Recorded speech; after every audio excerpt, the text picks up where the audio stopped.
After crashing out of the Champions League while in a good position, we thought that it couldn't get any worse for PSG. However, the Parisians have a penchant for the inconceivable. At the weekend, they lost 3-0 to AS Monaco in a game where they could have conceded even more goals. Naturally, people have started talking about a crisis situation at Parc de France, especially if we look at how their best player is set to leave them in the summer. Juventus fans have been hit with quite a slap after finding out that Paulo Dybala will not be signing an extension and will leave Turin as a free agent. However, Juventus, for their part, did not try harder because they no longer see him as the centerpiece of their project. The transfer window hasn't started yet, but Bayern Munich have already started making preparations by launching a bid for a player who is destined to have a great future ahead of him.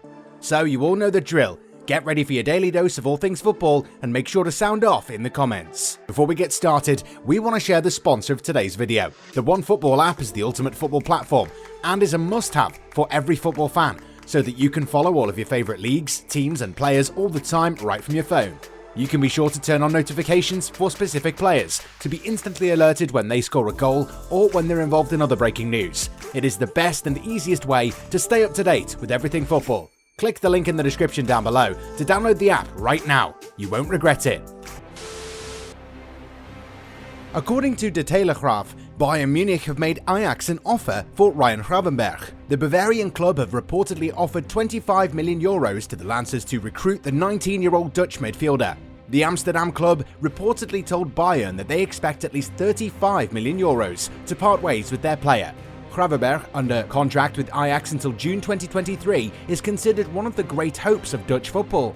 He's also tracked by other clubs like Real Madrid and Man United. The Dutch international has made 37 appearances for Ajax this season, scoring 2 goals and providing 6 assists. Meanwhile, the German champions-elect are also in for Manchester City fullback Pedro Porro, who has established himself with Sporting Lisbon. The 22-year-old is in great form at the moment and might not have a future in England because of the presence of Joao Cancelo, Zinchenko and Kyle Walker. With this in mind, Arbola indicates that the Spaniard is very highly appreciated across the Rhine, since Bayern Munich have been following the performances of the native of Don Benito very closely. The Portuguese media also specifies that Sporting must, above all, formalise the purchase of Pedro Porro with Manchester City before considering a sale. The amount of the operation could then be around €30 million. Earlier in the week, the Italian media ensured that Paulo Dybala had chosen not to extend his contract and to leave the old lady in June. Later the same day, the Bianconeri CEO confirmed the news. 7 years after his arrival, Paulo Dybala will join the fine list of stars free of any contract next June with Kylian Mbappe and Paul Pogba. After many months of procrastination and rumours, the Argentine forward has indeed made a decision.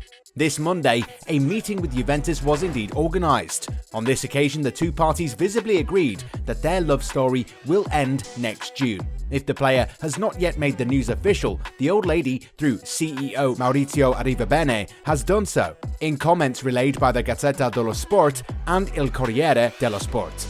Dybala is no longer at the centre of the Juve project. His qualities were never in question, but other choices were made.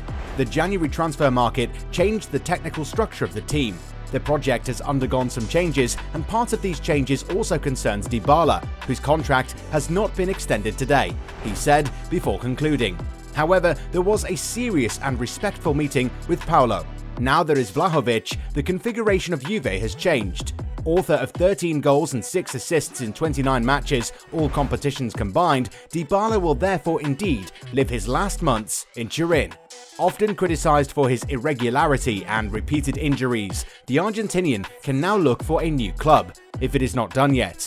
A lot of clubs will already be lining up to acquire his services, so maybe it's a win-win situation for all concerned parties. Before we discuss the main topic of today's video, let's give you an example of how bad things are at PSG right now. The atmosphere in the Paris Saint-Germain locker room is not the best. It would even be deleterious according to several sources. Moreover, RMC Sport tells us that a player like Achraf Hakimi, who was signed last summer for €60 million, is not enjoying his best days in the capital. The media indeed indicates that the Moroccan international could be affected by a possible departure of Kylian Mbappe. The two men are very close, but it is mainly because the former Inter Milan man is not getting along with some of his teammates. His relations with certain South Americans would thus be described as very cordial, and Hakimi would often complain of a lack of altruism to those close to him. Authors of an insipid performance at the Stade Louis II early Sunday afternoon, Paris Saint-Germain lost heavily to AS Monaco 3-0 on the occasion of the 29th day of Ligue 1. A poor performance that does not yet call into question Parisian supremacy in the league, but which highlights the tensions currently reigning behind the scenes of the capital club.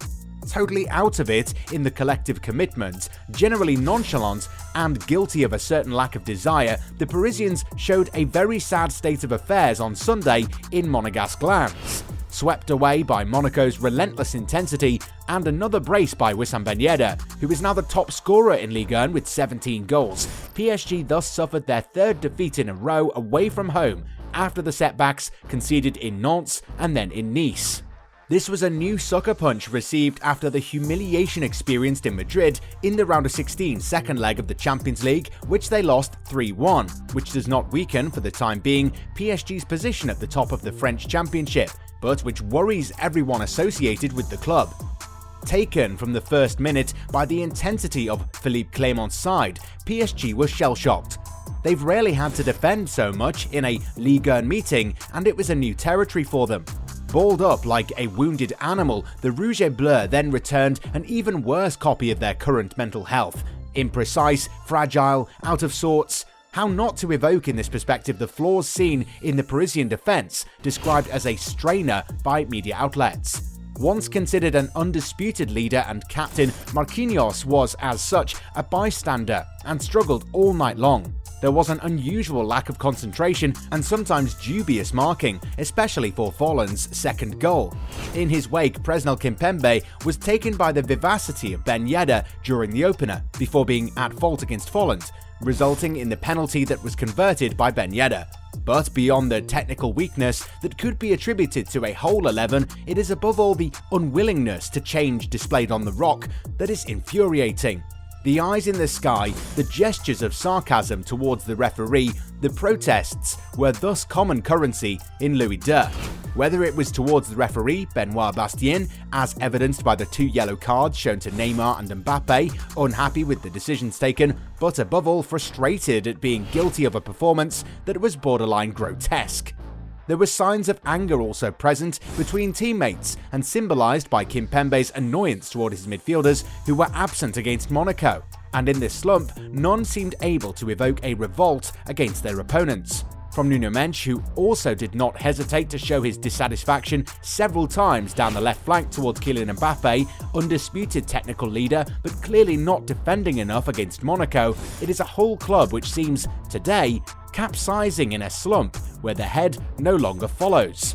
Psychologically battered since the Madrid fiasco, PSG are gearing up for a painful end to the season, which is more in a context far from being in good shape. Internally, the rag burns at both ends.